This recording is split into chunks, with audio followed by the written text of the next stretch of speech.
Olá pessoal, eu sou o professor Diego Thaleson e nós iniciaremos a disciplina de Química Farmacêutica. Nós leremos um breve histórico, né, da Química Farmacêutica. A gente vai perceber que é uma disciplina que na verdade se arrasta aí até por mais de 5.000 anos, né, utilizada aí pelas primeiras civilizações da Terra. A farmacoterapia é uma atividade muito antiga. Desde antes da escrita, a grande maioria dos agentes quimioterápicos foram introduzidos na terapia clínica. Entre os anos de 1940 e 1980, sendo em algumas já era reconhecido no início do século XX e outros existentes há séculos bem anteriores à nossa era. Grandes povos antigos, como os maias, incas, hindus e chineses, já conheciam preparações antimicrobianas eficazes. O imperador chinês, Shen Nung, que data aí do ano 2735 a.C., elaborou um livro sobre ervas terapêuticas, onde havia entre as mesmas até ervas com atividades antimaláricas, certo? Então a gente percebe que na verdade a química terapêutica ela vem se arrastando aí por vários séculos, né? Nós temos aí datações que nós podemos ver aí da China, por exemplo, de 2735 anos antes de Cristo, né? Lembrando que a gente já está no ano 2020 depois de Cristo. Então, se a gente fazer uma breve reflexões, nós estamos percebendo que nós temos aí muitos séculos com o conhecimento da química farmacêutica, né? Dessa química que hoje é aplicada para o tratamento das patologias. E isso é essencial para a vida, né, de toda a população do mundo. Correto?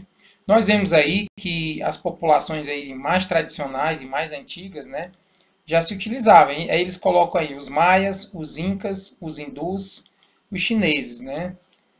Os hindus é a região da Índia. Então, nós temos aí esses povos, né, que são as civilizações aí bem antigas, já tinham conhecimento de determinadas substâncias que faziam bem para o corpo, né, que tratavam as patologias, certo? Vamos continuar a leitura aqui. Ele fala assim, ó, no século IV, isso antes de Cristo, né, entre 460 e 370, o Hipócrates, que Hipócrates hoje é considerado o pai da medicina, recomendou o emprego de sais metálicos para algumas doenças, hoje atribuídas a organismos patogênicos. Em 50 anos depois de Cristo, né, nós temos também outro grego chamado Dioscórides, que também prescreveu produtos naturais para o tratamento dessas mesmas moléstias, né, mesmas doenças, patologias. Então nós percebemos aí que Hipócrates, que hoje, como a gente já falou, é considerado o pai da biologia, da medicina, ele também teve essa contribuição aí bastante marcante nos séculos bem anterior, né? Nós vemos aí que é antes de Cristo, entre 460 e 370. Ele também já ele fazia aí a atribuição e a prescrição de algumas substâncias, né? O que nós percebemos que na verdade nós temos aí diversos agentes, né, e substâncias que nós conseguimos elaborar medicações e fármacos que consigam tratar a patologia, certo? Dentre essas substâncias, elas advêm aí de diversas origens. Por exemplo, a gente pode ter a grande maioria dos nossos fármacos hoje, com certeza, de origem vegetal. Como toda a história nos relata, a gente tem uma grande quantidade de fármacos que vai estar relacionado à origem vegetal. Como até hoje, né? A gente sabe, por exemplo, muitas civilizações, a gente pode citar, por exemplo, os índios, eles utilizam da maioria dos fármacos, né, para tratar as patologias, são ervas, né, que são retiradas ali do seu habitat natural, né, da floresta. E claro que além dos vegetais, que eu acredito que seja, e pelas pesquisas a grande maioria deles são retirados dos vegetais, nós temos também os minerais que a gente pode também estar utilizando para fazer o tratamento de patologias, né? Então a gente pode citar, por exemplo, o ferro, nós temos o cálcio, né, o potássio, que são essenciais para o funcionamento do nosso organismo, né? Eles que vão aí estar controlando algumas funções que são vitais para o nosso corpo, correto? Então o que a gente sabe realmente é que esse processo de produzir substâncias para tratar essas patologias, ele é muito antigo, né? Isso é só que a gente tem relato. Então, o que a gente pode aí ter basicamente uma certeza é que ele vem aí de mais ou menos 5.000 anos, esses processos de elaboração de medicamentos através de substâncias, né, de origem vegetal e de origem também mineral. Claro que existem outras origens aí, mas as principais são essas, correto? Então, como citei aí, Hipócrates foi muito importante para isso e ele é considerado aí o pai da medicina, correto? Então, gente, nós temos que perceber que isso é muito importante nos dias de hoje, né? Hoje nós estamos vivendo aí um processo aí, que nós temos uma pandemia pelo mundo e basicamente a procura para tratar essas doenças aí, é claro que elas também têm esse cunho genético, né? A gente está atrás principalmente dessa origem genética, certo? Mas se utiliza também as substâncias, né, os vegetais e os minerais para poder procurar uma solução para essa doença que está afetando todo mundo, né, e matando aí milhares de pessoas pelo mundo, correto? Então é fundamental que você tenha esses conceitos que realmente a química farmacêutica ela é uma disciplina bem antiga e ela foi muito importante para o desenvolvimento do homem nesses últimos séculos, né? Na verdade, de 5.000 anos para cá, ela foi fundamental, porque na verdade não é a primeira pandemia que nós estamos enfrentando, né? Nós tivemos outras pandemias aí, a gente pode falar da peste bubônica, da gripe espanhola, certo?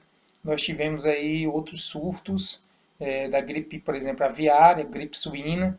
Então nós tivemos diversos problemas relacionados a doenças que afetaram o mundo, né?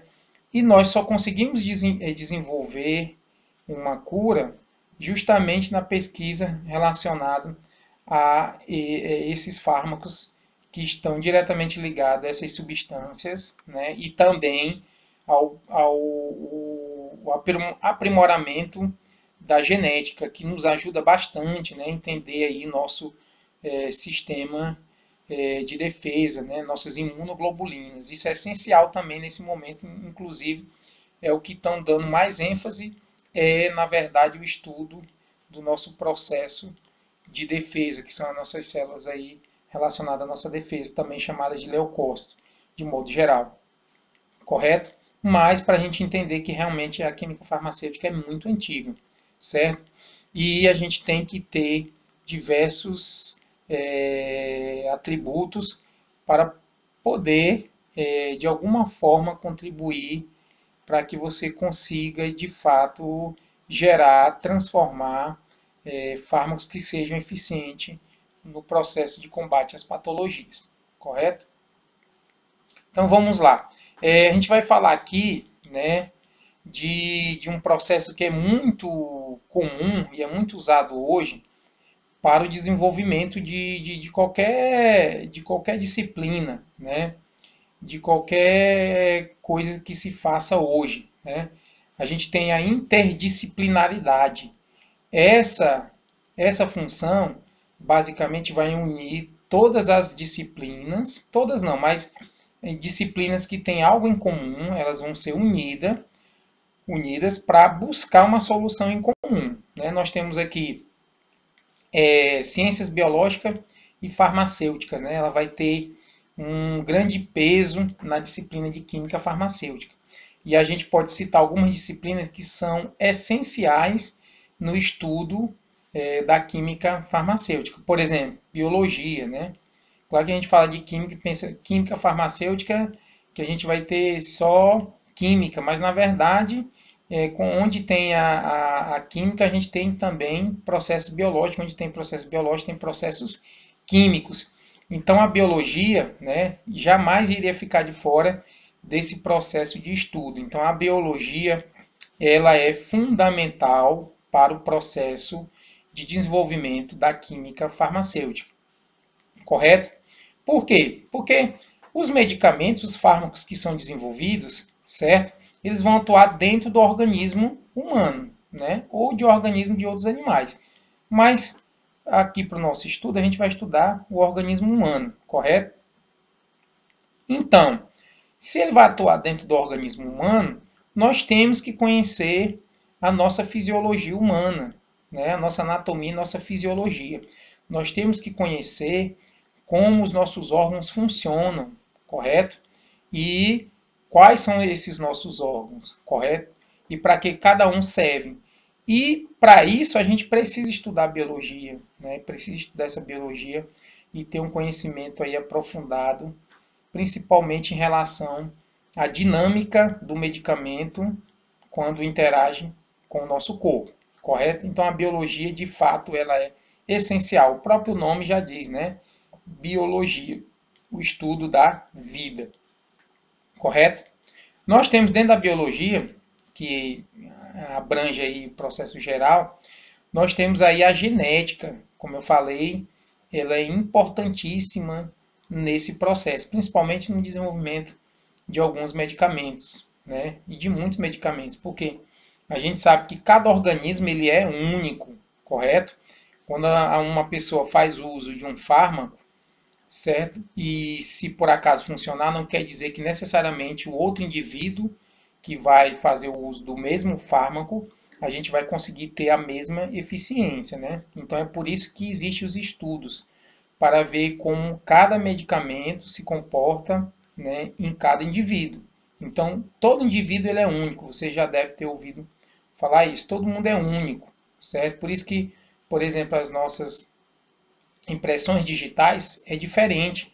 Até mesmo a pessoa sendo gêmeas, univitelinas, idênticas, que são formadas necessariamente do mesmo espermatozoide, do mesmo óvulo, tem a sua impressão digital diferente, né? Assim como também a retina dos olhos. Então, nós temos que verificar justamente essa especificidade que cada indivíduo tem.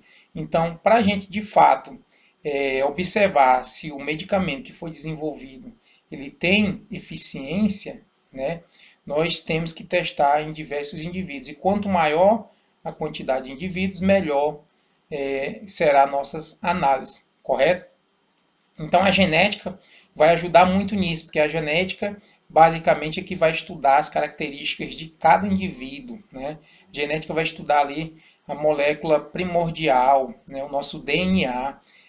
Nosso DNA, que é, se a gente for traduzir, ácido desoxirribonucleico, ele vai ter toda a informação genética para fazer a constituição do indivíduo, do ser. Então ali, nosso DNA é como se fosse uma receita de bolo, ele vai nos dar toda a informação para a gente constituir, se quiser, um novo indivíduo, fazer a cópia daquele indivíduo. Né? É assim que ocorre a formação de clones, correto? Então nós temos a genética como uma das principais nesse sentido. É importantíssima e evoluiu muito nos últimos 100 anos. Né? Desde da sua, basicamente, descoberta, a partir de Mendel, né? Trabalhando ali com as ervilhas, na transmissão das características, até hoje, que nas últimas décadas vem evoluindo muito, correto? Então ela é fundamental nesse aspecto. Nós temos que também estudar a fisiologia, como todo mundo já sabe. A fisiologia, gente, é importantíssimo, né? porque a fisiologia vai estudar aí o estudo e o funcionamento dos órgãos. Então, quando você, por exemplo, utiliza um fármaco, correto? A gente vai ter todo um processo fisiológico, né, no seu corpo, como ele vai ser transformado, né, como ele vai atuar dentro do seu organismo. Né? E para isso a gente precisa saber, né, quais são os órgãos que compõem nosso corpo e também tentar entender seu funcionamento, ou entender seu funcionamento, porque assim a gente consegue, a partir daí então, ver como esse medicamento ele está interagindo no corpo e o que ele está causando de alteração no nosso corpo, correto? Nós temos também a bioquímica, né? O próprio nome já diz, é a biologia junto com a química, que é uma base para a química farmacêutica. Então, como eu falei anteriormente, todos os processos biológicos eles só vão ocorrer através de processos químicos, né? O nosso corpo é como se fosse um laboratório. Tem órgãos no nosso corpo que tem até uma atuação maior do que outros. A gente pode falar aí, o nosso encéfalo ele é muito importante, tem diversas reações que causam aí as nossas sinapses, que transformam isso em impulso nervoso, troca informação, e isso é essencial, controla todo o nosso corpo. Mas nós temos também órgãos que a gente talvez não dê muita importância, mas, por exemplo, o fígado, né, que é considerado um laboratório do nosso corpo. Através do fígado a gente consegue obter diversas substâncias que são produzidas, que são essenciais para o nosso corpo. Por exemplo, a bile, né? A bile ela vai ajudar lá na emulsificação da gordura. Na verdade, ela vai ajudar a separar essas moléculas para facilitar a quebra, né? A gente fala, muitos falam que vai na verdade fazer ter uma atividade ali de quebra, mas na verdade ela vai emulsificar, ela vai separar para facilitar, porque a gente sabe que os lipídios eles são cadeias carbônicas longas, então eles são difíceis de ser dissolvidos, né, principalmente em água, pela quantidade de carbono, então precisa do auxílio, correto? Ele vai também atuar o fígado aí na destruição de hemácias envelhecidas, né, pode atuar até na síntese de novas hemácias. Ele vai atuar também no armazenamento, por exemplo, da glicose na forma de glicogênio, que isso é essencial para o corpo, entre outras funções. Então, o fígado é muito importante. Como eu falei para vocês, ele é considerado o laboratório do nosso corpo, certo? Se ele não estiver funcionando de forma correta, ele vai causar problemas aí potenciais, né, que vão basicamente ser desencadeados e vão ser, né, levados aí para outros órgãos. Então ele é um órgão que nós temos que ter, né, um cuidado muito elevado com ele, né? Tanto ele como também os nossos rins, certo? Que vai servir para filtrar muita coisa ruim aí e estar retirando do nosso corpo, certo? Então a bioquímica ela é muito importante. A gente falou do encéfalo e do fígado, né, e até mesmo dos rins, mas claro que a gente tem todos os outros órgãos também são importantes. Não? Na verdade, a gente precisa de todos os órgãos, né? Qualquer órgão que não esteja funcionando corretamente vai causar um prejuízo, certo? Então a gente precisa de todos os órgãos funcionando aí em conjunto para que a gente possa ter uma eficiência, né, no nosso metabolismo celular, certo? E o nosso corpo então venha estar nesse estado que a gente tão sonhado, né, que a gente procura tanto, que é o estado de homeostase, o estado de equilíbrio, que é fundamental para que a gente se mantenha no estado não patológico, correto? Então é muito importante esse processo bioquímico. Nós temos também a hematologia. A hematologia é também fundamental, né? Hemo vem de logia, estudo, hemo vem de sangue.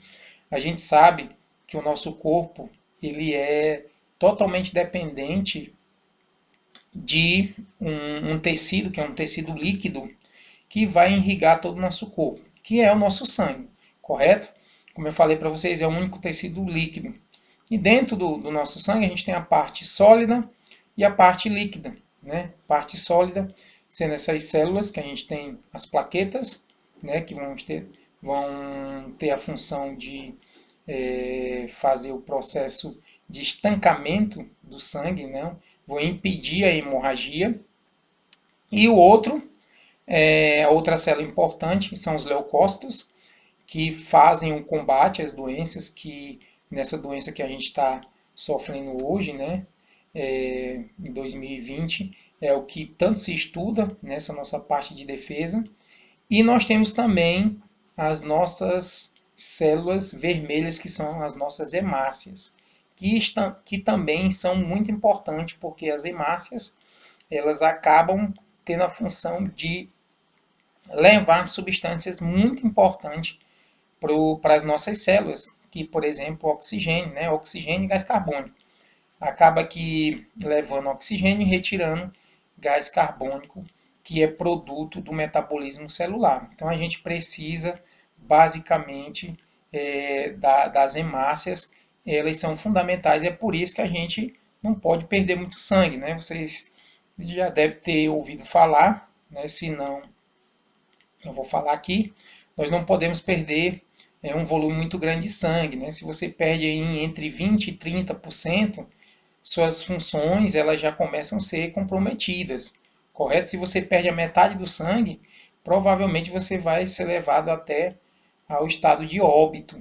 Então nós precisamos do sangue para realizar as nossas atividades, porque como eu falei, ele vai carregar uma molécula, né, inorgânica que é essencial para a vida, duas moléculas, né, que é o oxigênio que ele traz da atmosfera quando adentra nossos pulmões no processo de respiração, que vai ser inspiração quando você vai colocar o oxigênio para dentro dos pulmões, e expiração quando você acaba liberando dióxido de carbono ou gás carbônico, correto? Na verdade, no processo de inspiração, a gente absorve mais moléculas de oxigênio, mais absorve moléculas de gás carbônico, e no processo de expiração, a gente libera mais moléculas de gás carbônico, mas também acaba liberando moléculas de oxigênio, correto? E isso quem vai fazer essa agregação dessas moléculas de oxigênio dentro das hemácias é a hemoglobina, que é uma proteína específica das hemácias. Então a gente tem que estar atento a isso. Então, se o nosso corpo não tem uma quantidade aí, que seja desejável de moléculas de oxigênio para o nosso corpo ele vai entrar em colapso, né? Essa doença que está agora, essa pandemia, né, a Covid-19, ela afeta também, né? Por isso que alguns dos sintomas são as dores musculares, porque vai afetar o sistema respiratório vai ter uma ineficiência no transporte de oxigênio, e os nossos músculos, que consomem muito oxigênio, né, das estruturas que consomem muito oxigênio no corpo, acaba sofrendo, e aí vem as dores musculares. Claro que nesse quadro de dor muscular, geralmente é um quadro bem avançado, correto? Mas é um dos sintomas que a gente pode perceber nessa pandemia, correto? Nós temos também a parasitologia, né? São os parasitas, que a gente precisa estudar, porque grande maioria dos fármacos também estão relacionados aos parasitas. Então a gente pode citar, por exemplo, os vírus, né? São considerados parasitas intracelular obrigatório. De novo, a nossa doença, né, Covid-19, que nós estamos passando por ela tem como característica um vírus, certo? E esse vírus ele é classificado como parasita intracelular obrigatório, né? Quer dizer que ele é um parasita, ele vai se alimentar do indivíduo, né? Ele não traz benefício, e é intracelular obrigatório porque ele precisa necessariamente estar dentro de uma célula para poder causar algum dano, certo? Então nós precisamos ficar atento nesse contexto, né? Então os vírus é um dos parasitas, né, que mais causam doença no mundo, né? A gente tem dois aí principais, que são os vírus e as bactérias, correto? Mas os vírus, ele tem até um processo de mutação até mais acelerado do que as bactérias, né? Pelo fato do seu tamanho, né? Tem o seu tamanho bem pequeno, inclusive tem vírus que parasita bactéria, né? Que são os bacteriófagos, certo? E então a gente pode perceber que os vírus são parasitas, né? Que apresentam um perigo aí grande. Eles parasitam tudo. Para você ter ideia, até mesmo as plantas são parasitadas pelos vírus, correto? E ele tem esse sistema de mutação rápida, é isso que até dificulta o processo de desenvolver uma vacina para poder ser eficiente nesse momento, né?